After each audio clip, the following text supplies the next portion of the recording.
project, whether from over here in the folder saved canvas projects, or if you're creating a new one, this will always be your initial screen. So you see on here a couple of tips pop up. I'm going to add a feature so you can turn these tips off, because once you get to know, how to navigate around, these kind of become annoying. So I'm going to add that feature soon, that you can turn tips off. But for newbies, you might find these helpful.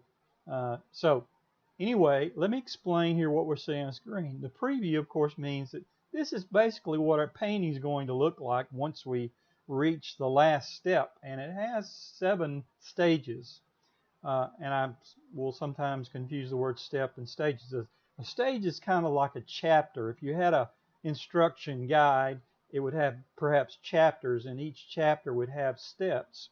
And in these steps, in each of these stages, we have 5 steps typically, until possibly the last stage might have fewer, because what it's doing is it's reducing the colors that are in your image down to like 35 colors. So this can be changed. This is a feature.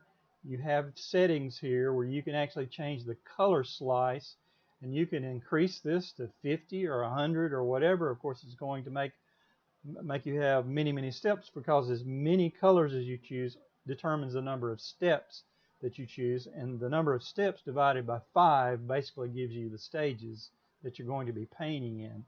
So anyway, just to show the feature of this, we can the stages is so we can click on a stage and sort of hop from stage to stage. So I'll click stage 4. We see our colors that we're going to be painting on this stage, or we can click all the way to the last stage and the whole canvas will be filled in. But I'm going to go back to stage 1. Actually, I'm going to go back a little bit more to the preview stage.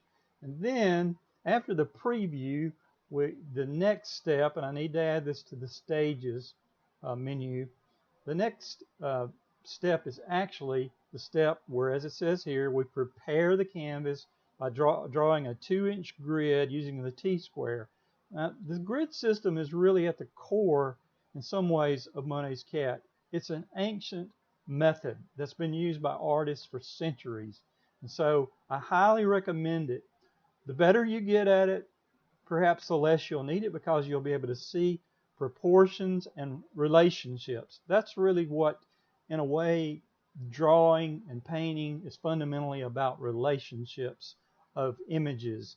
What is the distance between one thing and another relative to the outline? I'm going to minimize the stage by clicking on the Stages tab.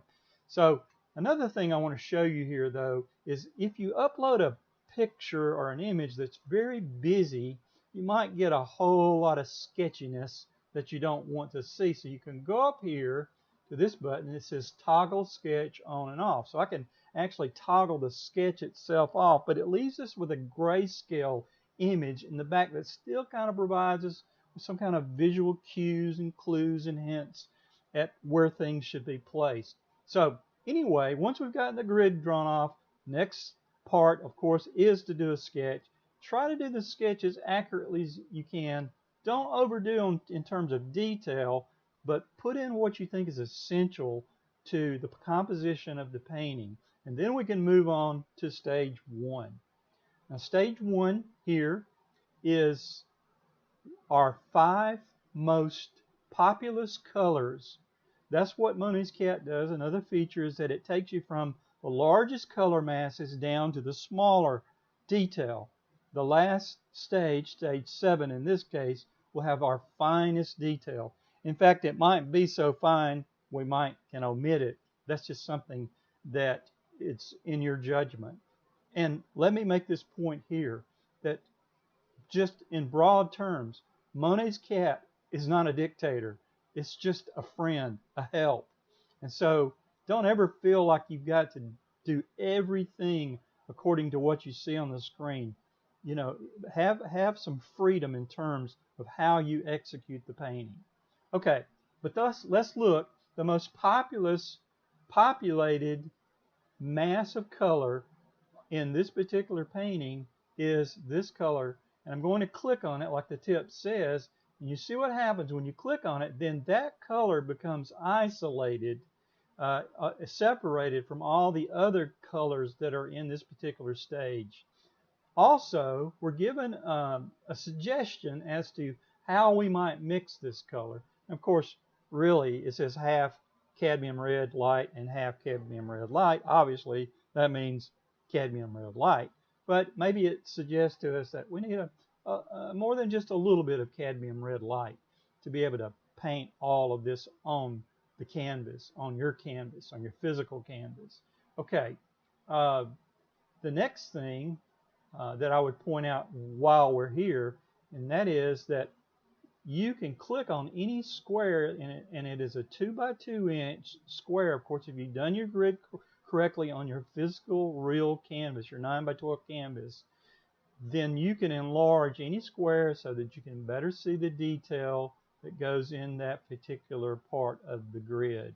So keep that in mind. If you need to see something a little more clearly, definitively, you can click on the grid and see it. Okay, let's go to step 2.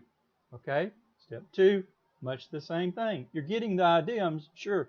Monet's cat is really not that hard to use. Once you understand just a few fundamental principles, you're good to go. So just continue to do this. Continue to mix your colors. Oh, and by the way, if you're on a particular step, which is what I call these paint spots, there are actually 5 steps per each stage. If you're on a particular step and you want to go back and see all of the colors of this step, you can toggle the stage composite of colors on and off with this little button. So if we click on it, we'll go back to seeing all the colors, and sometimes that's useful to put things in visually in context. Okay, now let's go to stage 2. You see over here it says stage 2. All right, so we see the painting is a little more filled in at this stage. This is what it should fundamentally look like once we're completed these 5 steps of this particular stage, stage 2. So again, you get the idea. We just click on the colors. We see where to put the colors. We see how to mix the colors.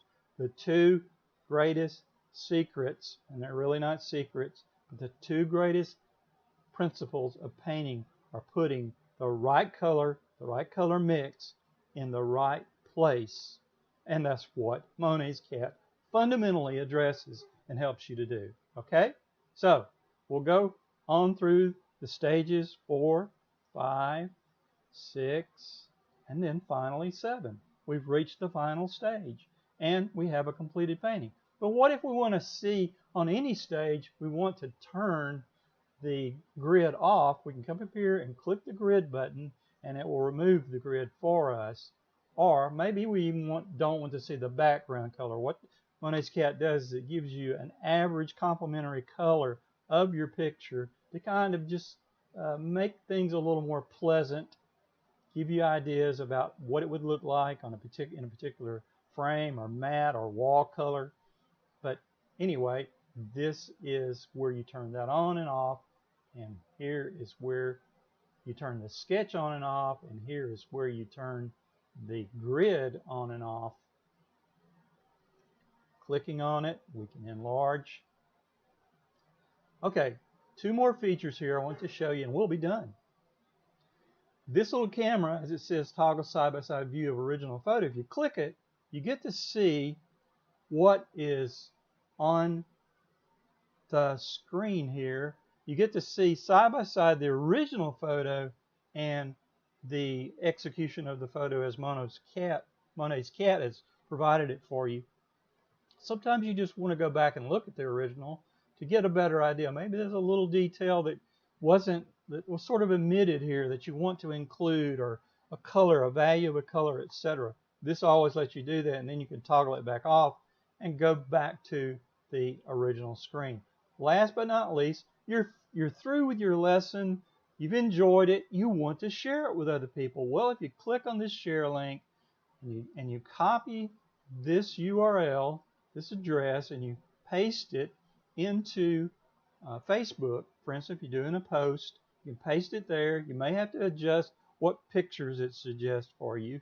But anyway, if you share this link, or perhaps even in an email, then others are able to get into your lesson, but they won't be able to make changes to your lesson.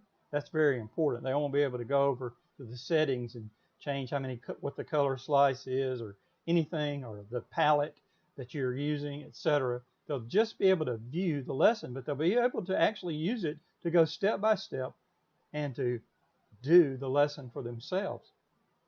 Well, I've tried to do this quickly. I hope that it's been helpful and informative. I would think it wonderful if you would register today. If you have not yet registered for Monet's Cat, it's free. Just go to monetscat.com and register, and you'll be able to enjoy all the functionality of Monet's Cat. Right now, whoever registers is a member for the life of the site. As long as the site is up, you'll have access. You'll be able to create unlimited projects. I just asking early joiners to help me complete the process, to help me with feedback and suggestions, which are always most appreciated, no matter if they're positive or negative.